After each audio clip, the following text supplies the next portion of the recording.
Daycare. I recently put my daughter in daycare. I didn't want to do it, but being that I'm a single parent, I don't have much of a choice. After dubious research, I found a daycare center that seemed like a good fit. It was run by a girl named Wendy and seemed fairly popular in the neighborhood, as there were a number of kids there when I went to investigate. One of the things I particularly liked about it was the fact that they had security cameras set up around the center so that parents can get access to them and check on their kids. It quickly became an obsession of mine. All the kids wore jackets that the daycare provided because the air conditioner had been on the fritz, so it was quite cold there, but it was easy to tell which little girl was mine. I loved being able to watch my daughter play with other kids as I worked, and it gave me the peace of mind knowing that she was doing all right. I couldn't keep my eyes glued to the screen the entire time, but in passing I saw that she had made a friend she played with almost every day and even had a favorite toy. It was a little medicine ball that she and her friend would toss back and forth. They played with it every day. After about a week, things seemed to be going quite well. My little girl had started really grasping potty training and was more well-behaved than I'd ever known her to be. Needless to say, I was impressed with the daycare. That was when she started singing the song. She hummed it at first, and when I asked her what it was, she told me it was a song they taught her at daycare. Eventually, she learned all the words and began to sing. We eat their teeth, and eat their bones, and slit their throats inside their homes. We sing this song, and when we're done, we'll go to hell and have more fun. She sang it all the time, no matter how many times I had to ask her to stop. It made my skin crawl. Why would they teach a song like that to children? The next day, with the song stuck in my head, I resolved to call Wendy. I wanted to tell her that I disapproved of that song, and I didn't want that or anything else like it taught to my daughter. If it continued, I would be forced to find a new daycare. As I watched the children play on my computer screen, my little girl playing with the ball like she always did, I picked up my phone and called the daycare. When Wendy answered, I told her about my concern. She was incredibly polite about it and said that one of the other children had been going around singing it. She said she thought it was from a movie or something, but she was working on putting a stop to it because that song was definitely not for children. She said it disturbed her just as much as it did me. I'd been pacing around my office as I spoke to her, and just as we were saying goodbye, I looked back down at the screen and noticed something peculiar. The Wendy on the screen was not on the phone but was helping a child with his juice box. She said goodbye and hung up the phone, and I watched the cameras, not reciprocating her farewell, but transfixed on the screen in front of me. I stared at my daughter and her playing with her ball and tried to think of how many times I'd seen her drop it as they tossed it back and forth. I didn't think I'd seen that happen very much. And the kid in the corner was always in the corner, working on the same puzzle. How long had he been working on that puzzle? That's when I began to suspect that instead of watching a live feed, I'd been watching a recording. Part 2. I took my daughter out of daycare immediately. I couldn't allow her to keep going to that daycare until I found out what was going on, and even then I still doubted I'd ever let her go back.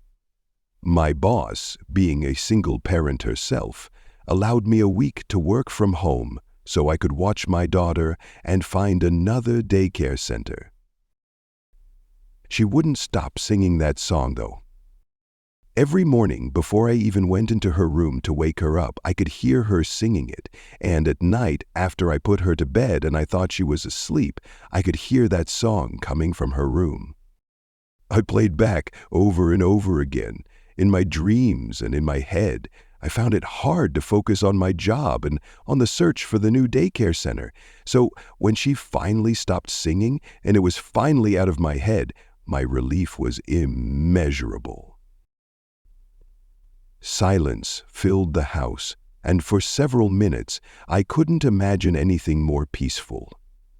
It was as if a weight had been lifted off my shoulders for the first time in days, and I could finally suck in a full breath of air.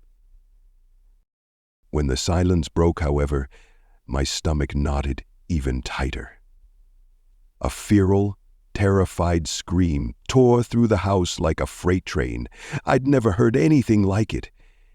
It was a growling, screeching sound, and immediately my mind leapt back into the verses of the song. "We eat their teeth. We eat their bones." I leapt from my desk and followed the noise instantly. It stopped before I entered my daughter's room, which is where I was led, and in that split second my heart also stopped. The suddenness by which the sound ceased was almost as unsettling as the sound itself. When I stepped in, I didn't see anything at first, not even my daughter.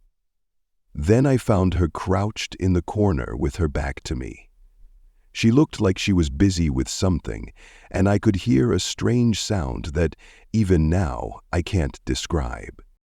I rushed toward her and picked her up, and my hands felt a sticky wetness on her clothes.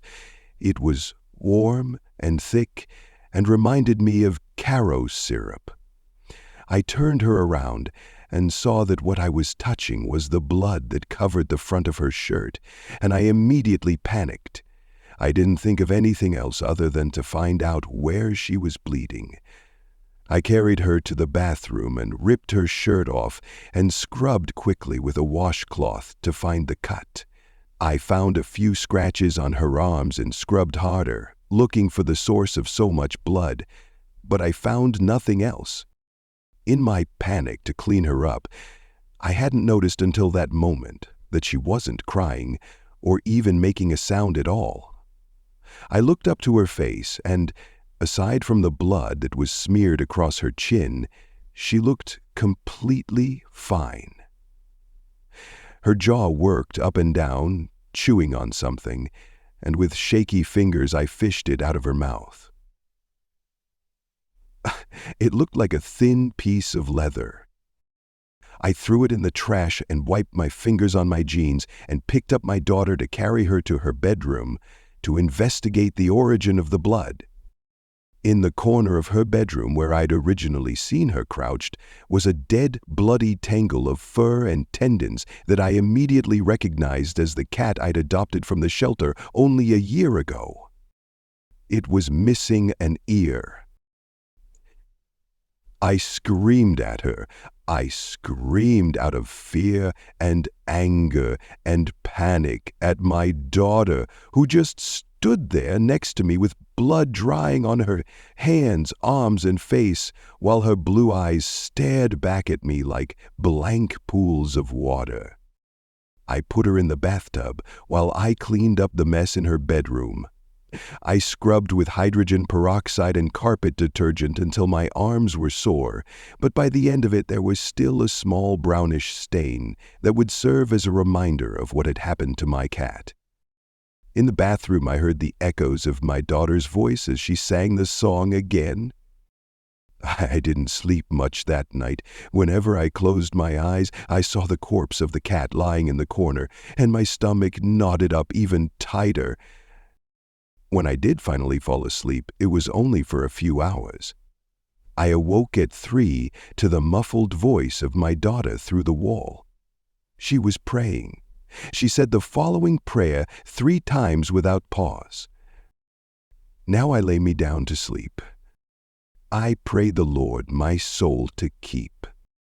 And when I die, before I wake, I pray the Lord my soul to take.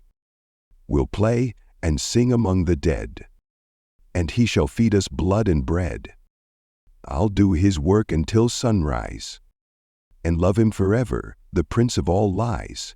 When she was done, she said, "Amen," and I heard her crawl back into bed. I got intermittent sleep after that, but not much.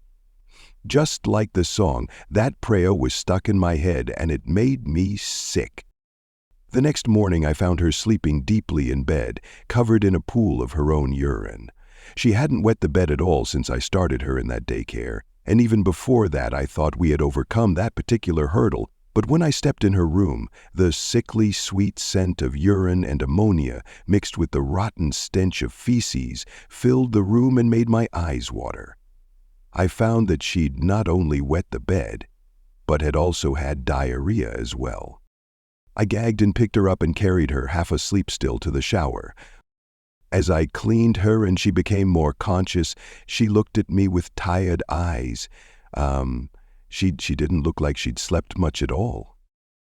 When she spoke, her voice was dry and hoarse, but more sincere than anything she'd said over the past few days.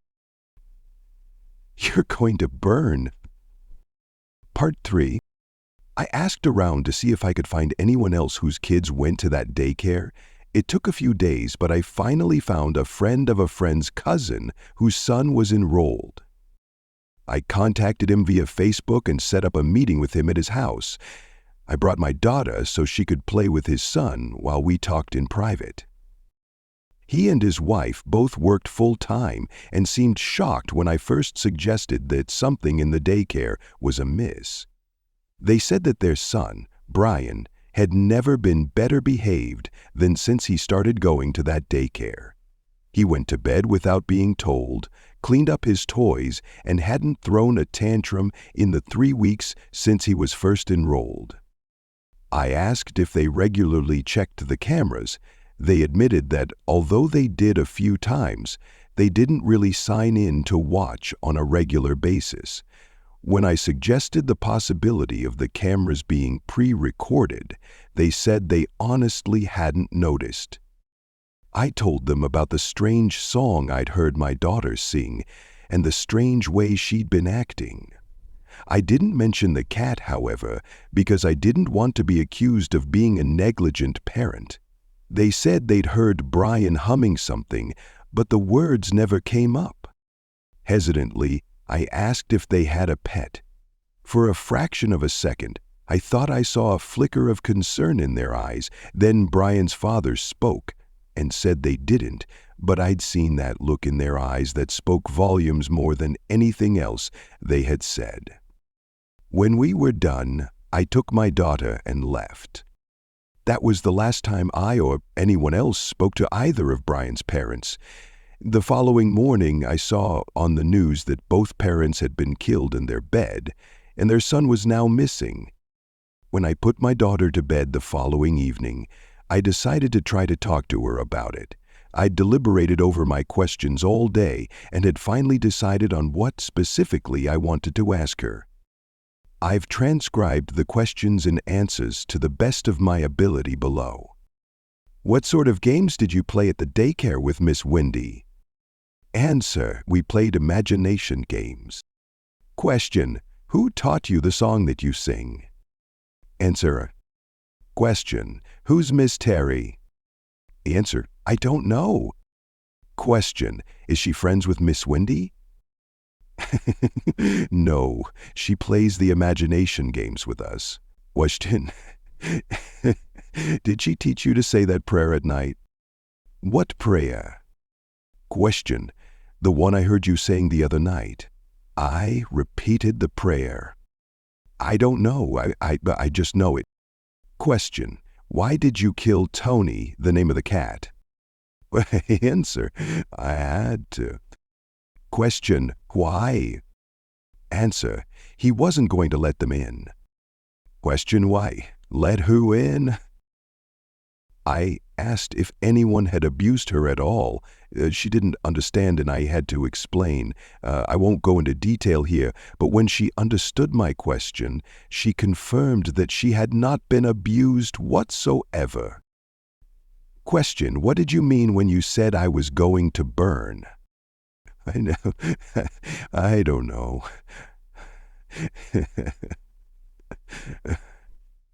Oh. Question: why did you say it? Answer: she told me to. Question: who? Answer: Miss Terry. When did she tell you that? Answer: just before I said it. Question: does talk to you often? Answer: sometimes. Questioning: is she talking to you now? Answer: no. Why not? Answer: she's waiting for you to leave. Those 6 words hung between us amidst the silence that was almost palatable. Her eyes drifted upward and fixed on a space behind me. I turned slowly and saw nothing but an empty room. I shook my head, then kissed her on the cheek and clicked off the light, but not before checking to make sure the window was locked. I needed a drink, and I needed to think. Something was going on, but how could I draw the line in the sand between the supernatural, if that's really what it was, and the imagination of a child? As I sat in the living room, sipping at a glass of whiskey and contemplating these things, I felt a chill in the air, like the AC had kicked on, except no, the house remained as silent as the grave. That was when I saw her standing at the end of the hall. I thought she must be sleepwalking. Given the circumstances, I honestly half expected it. I drained the glass, savoring the spicy wooden flavor of the whiskey, and stood from my seat. I called out to her, but she didn't answer. She simply stood there, limply, at the end of the hall. I began to walk toward her, and it was then that I saw the metallic glimmer in her hands. She was holding a kitchen knife. I hurried toward her now, calling her name and trying to wake her up before she hurt herself, but when she looked up at me, I froze. Her eyes were black, and her lips were pulled taut in a grin so wide that I could count her teeth if I had a mind to. Tears ran down her cheeks and splashed against the carpet. I couldn't think of anything else to do, so I began to recite the Lord's Prayer. She didn't do anything. I wasn't sure what I expected her to do. Perhaps I'd seen too many movies, or perhaps my hopes for salvation were too high, but she did nothing but stand there, listening to my recitation of the scripture. Eventually I fell silent. When she took a step forward, it was rigid, like her limbs were wrapped in splints and she was being controlled by a puppeteer. I backed away slowly and pulled my cell phone out of my pocket and dialed 911. The woman answered the line, but I couldn't hear much more than static on the other end when she tried to speak. I told her I needed help and that my daughter needed an ambulance, but I wasn't sure she heard me. Because right afterward, the phone ended the connection and the battery, which had been at 50% only 20 minutes before, was drained. She continued to step forward, and with each step she repeated her song. We eat their teeth. Yeah. We eat their bones. Oh, stare. I felt even colder then, and the room seemed to get darker. I thought I saw then the faint figure of a woman and a little girl standing at the end of the hallway just before the light bulb went out. We slit their throats inside their homes. I rushed toward my daughter then. I lunged for the knife in her hand, and it came up in an arc that glinted from the light behind me. I felt the warm pain in my forearm as it cut through my skin, but I snatched at the blade. I caught it just above the handle, and the metal tore at my palm as I wrenched it away from her. I threw the knife behind me and heard it clatter to the floor. I picked my little girl up in a bear hug and held her as she fought to scratch and bite at me. When I felt the tugging against me, my blood turned to ice. I couldn't see anything, but I felt something in the dark, working against my embrace, pulling at my daughter's feet. I pulled harder and screamed in exertion, but one of my daughter's fingers found its way to the slit in my forearms and dug deeply into my flesh. I dropped her from the pain and knew then that I'd made a dire error. Like a limp doll, I saw my daughter pulled into the end of the dark hallway and disappear into the shadow. I ran after her and clicked the light on in her bedroom to illuminate the rest of the hall from the ambience, but the hallway was empty. My daughter was gone. The police came in shortly after, and I told them that someone had taken her. I didn't think they'd believe my story otherwise. They launched a full investigation, but I don't think they'll ever find her. I went back to the daycare the next morning, but the building where I'd once dropped my daughter off was nothing more than an empty warehouse with a pink notice of condemnation taped on the inside window. The website I once logged onto to check the cameras no longer exists either, not even in my internet history. I still wake up at night. It's usually around 3 in the morning, and I can feel that same coolness that I felt that night she disappeared. Once I thought I could even hear a whisper come through the silence. It wasn't her voice, but I could make out 3 words.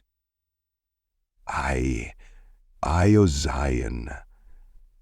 I don't know what language it is, but it stuck with me ever since.